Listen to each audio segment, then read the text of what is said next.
I don't understand half the headlines that I read about college football right now. You just posted a big story. I'm going to read the headline, at least part of it here. Big Ten nearing decision on $2.4 billion deal with California Pension Investment Fund. That is obviously a huge amount of money. Tell me in lay terms what that means, because, again, this is the Wild West right now in terms of the way that cash is infusing and really driving the dynamics of the sport in general.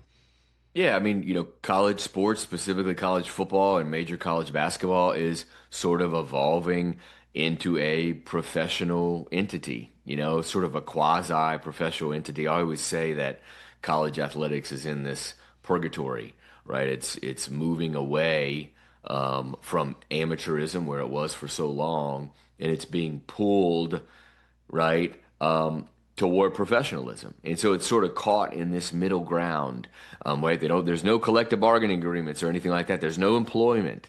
But at the same time, schools are allowed this year for the first time to pay players. So to that end, schools and conferences are exploring private equity and private capital, how to get more money, because it's such a financially stressful time.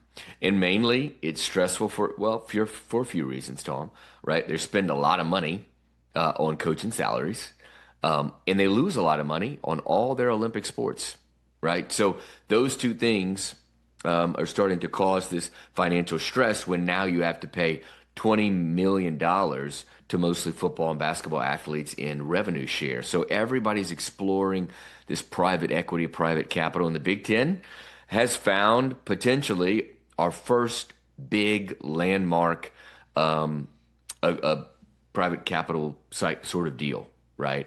And it is with the University of California's pension fund, investment pension fund, which is interesting enough, right? Because UCLA is a part of the University of California. So is Cal, right? It was not in the Big Ten. So it's kind of very, very interesting from that point. But the money is big, as you said, $2.4 billion.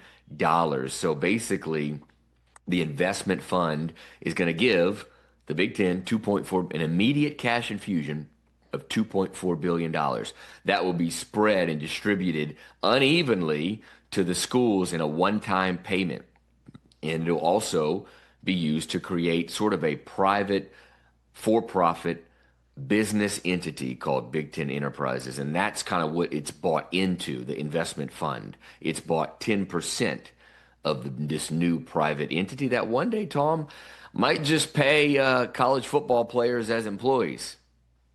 That is absolutely bonkers, but that is par for the course. And I appreciate you explaining that in terms that I could understand. Hey, you made it all the way to the end. Thanks for that. Check us out every single day streaming live on Disney Plus and the ESPN app 12 to 3 Eastern.